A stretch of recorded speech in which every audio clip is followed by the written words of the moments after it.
Oke, Assalamualaikum warahmatullahi wabarakatuh.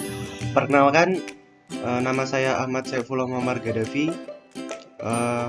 Saya dari UIN Sunan Kalijaga, Prodi Manajemen Pendidikan Islam, Fakultas Ilmu Tarbiyah dan Pendidikan. Dengan NIM 21104090022 dengan mata kuliah Manajemen Peserta Didik. Oke, di sini saya akan mempresentasikan manajemen peserta didik sesuai arahan Bu Wiji mengenai tugas UTS. Oke, yang pertama pengertian manajemen peserta didik. Manajemen peserta didik dapat diartikan sebagai usaha pengaturan terhadap peserta didik, mulai dari peserta didik tersebut masuk sekolah sampai dengan mereka lulus sekolah. Menurut Knezevic, mengartikan manajemen peserta didik atau pupil personnel administration sebagai satu layanan yang memusatkan perhatian dan pengaturan pengawasan dan layanan siswa di kelas dan di luar kelas seperti pengenalan, pendaftaran, layanan individual seperti pengembangan keseluruhan kemampuan, minat, kebutuhan sampai ia matang di sekolah. Yang selanjutnya, tujuan manajemen peserta didik. Yang pertama ada meningkatkan pengetahuan keterampilan psikomotor peserta didik. Yang kedua menyalurkan dan mengembangkan minat bakat peserta didik. Dan yang ketiga adalah menyalurkan aspirasi, harapan, dan memenuhi kebutuhan peserta didik. Oke, kita lanjut ke slide selanjutnya. Fungsi manajemen peserta didik yang pertama yaitu mengembangkan potensi individualitas peserta didik tanpa banyak hambatan. Yang kedua ada mengembangkan kemampuan bersosialisasinya baik di lingkungan keluarga, masyarakat ataupun pada teman-teman sebayanya. Yang ketiga ada berfungsi sebagai penyalur aspirasi dan harapan peserta didik. Yang keempat, agar dapat memenuhi kebutuhan dan kesejahteraan peserta didik itu sendiri. Oke, kita lanjut ke slide selanjutnya. Penerimaan peserta didik baru. Secara umum, penerimaan peserta didik baru dapat diartikan sebagai suatu proses administrasi yang terjadi setiap tahun untuk meseleksi calon siswa berdasarkan nilai akademik agar dapat melanjutkan pendidikan pada jenjang yang lebih tinggi. Selanjutnya, orientasi dan pengelompokan peserta didik baru. Orientasi peserta didik adalah kegiatan penerimaan peserta didik baru dengan mengenalkan situasi dan kondisi lembaga pendidikan tempat peserta didik itu akan menempuh pendidikan.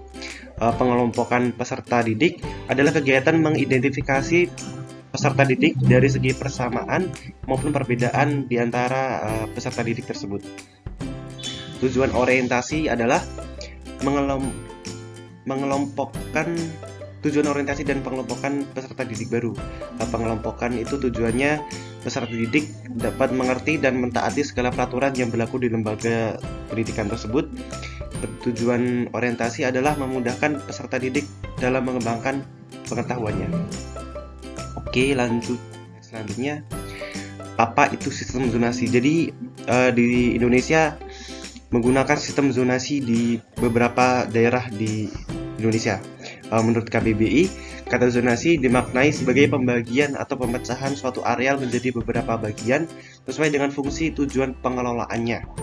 Di dalam dunia pendidikan, istilah zonasi digunakan dalam penataan sistem penerimaan peserta didik baru yang mengacu pada Peraturan Menteri Pendidikan dan Kebudayaan Nomor 14 Tahun 2018 tentang penerimaan peserta didik baru pada taman kanak-kanak, sekolah dasar, sekolah menengah pertama, sekolah menengah atas, dan sekolah menengah kejuruan atau bentuk lain yang sederajat. Dalam sistem zonasi sekolah, peserta didik baru mendaftar sekolah itu berdasarkan zona tempat tinggalnya. Jadi yang lebih dekat dari tempat tinggalnya akan dialihkan ke sekolah tersebut. Sistem zonasi sekolah dirancang dan dibuat oleh pemerintah agar dapat bermanfaat sebagai usaha percepatan pembangunan pendidikan yang merata, berkualitas dan berkeadilan. Sebagai salah satu bentuk pembangunan, sistem zonasi ini diharapkan dapat berkesinambungan pada pengelolaannya mulai dari pendidikan usia dini, pendidikan dasar, hingga pendidikan menengah.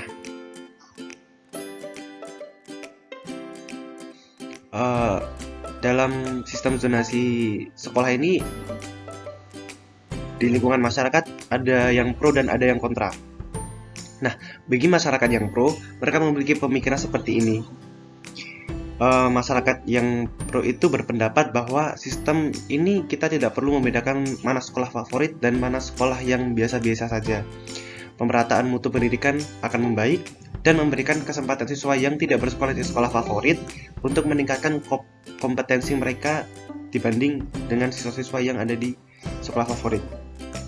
Jadi mereka yang pro ini sangat setuju untuk melakukan sistem zonasi karena mereka berpikir akan mengembangkan mutu pendidikan di Indonesia dan tidak seperti sebelumnya yang seperti dikelompok-kelompokkan mana yang favorit dan mana yang tidak.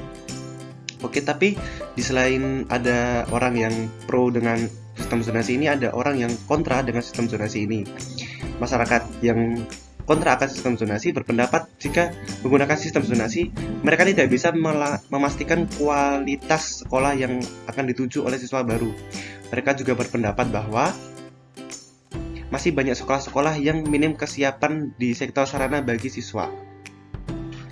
Jadi masyarakat yang khususnya orang tua murid itu sering khawatir akan sekolah yang mereka tuju jika menggunakan sistem zonasi. Mereka khawatir anak mereka tidak mendapatkan mutu dan kualitas pendidikan yang baik serta sarana dan prasarana yang menunjang mereka dalam belajar.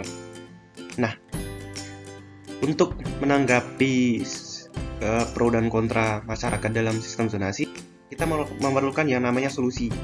Nah, solusi atas tanggapan masyarakat tersebut adalah agar masyarakat lebih menerima zonasi yang diadakan oleh pemerintah, alangkah baiknya pemerintah lebih memberikan sosialisasi dan pembinaan kepada masyarakat, khususnya orang tua para murid. Dengan adanya sosialisasi tersebut akan mengurangi keraguan masyarakat akan sistem zonasi. Keraguan yang dimaksud adalah yang tadi saya sebutkan, seperti mutu kualitas pendidik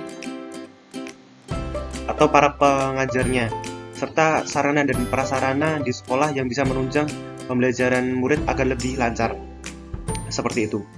Selain itu, pemerintah juga harus berfokus dalam peningkatan kualitas lembaga pendidikan, terutama kualitas pendidik, sarana dan prasarana demi menunjang pembelajaran murid di sekolah.